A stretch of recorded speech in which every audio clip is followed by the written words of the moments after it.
Joining us now is Momentum Exec Committee member Martin Abrams. Welcome to you, Martin. Starmer, he's gambling here, right? Is this going to cost him, though? Will it cost him votes, ultimately? Well, he absolutely is gambling. And, today with his speech, Keir Starmer spoke a lot, but he actually said very, very little. And fundamentally, his position didn't change. He is still fundamentally opposed to a ceasefire, and he's still backing Israel's war on Gaza. And I find it absolutely shameful that now, with more than 3,500 children who have been killed in Gaza, that Keir Starmer still will not call for Israel's bombing to cease. I mean, it is simply staggering that none of our political leaders, Rishi Sunak or Keir Starmer, are even suggesting any calls for a ceasefire when there is such a grave loss of life. Young futures, young hopes, young dreams being wiped out in an absolute instant. And, it's times like this that politics need to be put aside. What we need is a bit of humanitarianism, and for people to look at the human cost of what is happening in the Middle East at the moment and say, enough is enough. I will stick my head out and I will call for a ceasefire.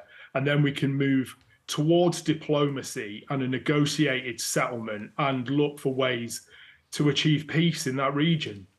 But you are right, of course, in the sense that nobody wants to see innocents killed or injured, and particularly children and babies, and we have seen too much of that.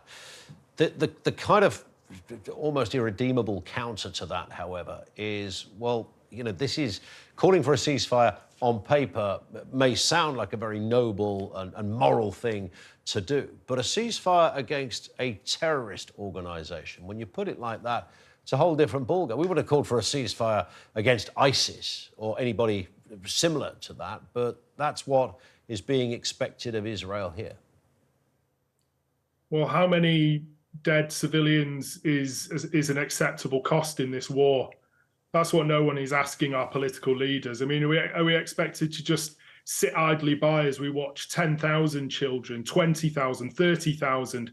Let's remember that the average age in Gaza is basically less than 20.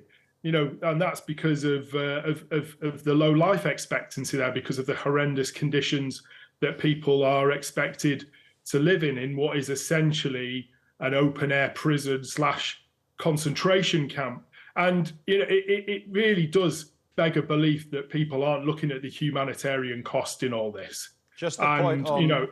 OK, I was just sorry to interject, Martin. I'm just aware of time, and I take the point you're making. In terms of, just to go back to Starmer for a second, do you think he really believes this? Do you think in his heart this is what his current stance is what he fundamentally believes?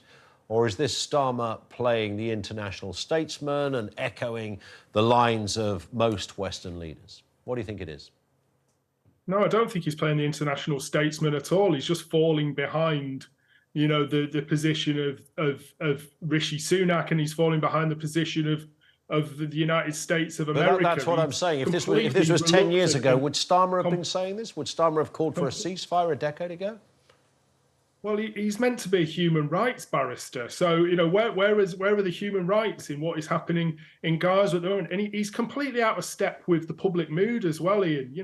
76% of the British public have said that they demand a ceasefire. 89% of Labour Party voters.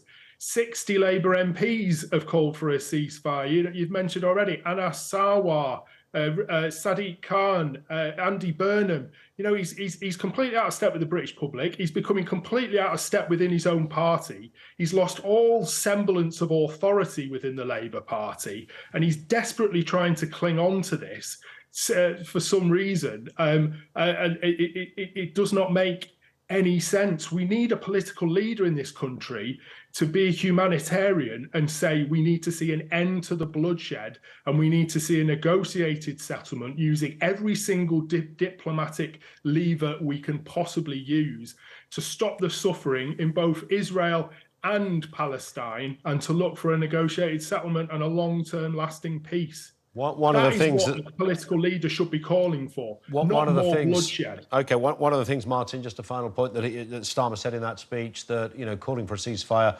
would embolden Hamas. Has he got a point? Absolutely not. And what is he saying? Is he saying that Anas Sarwar and Sadiq Khan are emboldening Hamas? Is he saying that 76% of the British public are emboldening Hamas? That is an insult. It is absolutely insulting. And actually, you know, he needs to start with apologising for using rhetoric like that, in my personal opinion. It is absolutely outrageous that he would call on so many people to be emboldening Hamas as an organisation. You know, this speech today didn't solve anything. Okay. In my opinion, it made things a whole lot worse. And until he comes out and calls for a ceasefire, things are going to keep fracturing within the Labour Party, because, you know, we as a Labour Party have Labour Party values. We fight against injustice. We stand with the oppressed. And ultimately, we are humanitarians. Got and it. When we see injustice, we call it out, and we will stand up, and we will keep speaking. I hear you, Martin. Thank you. Martin Abrams with us, of course, from Momentum.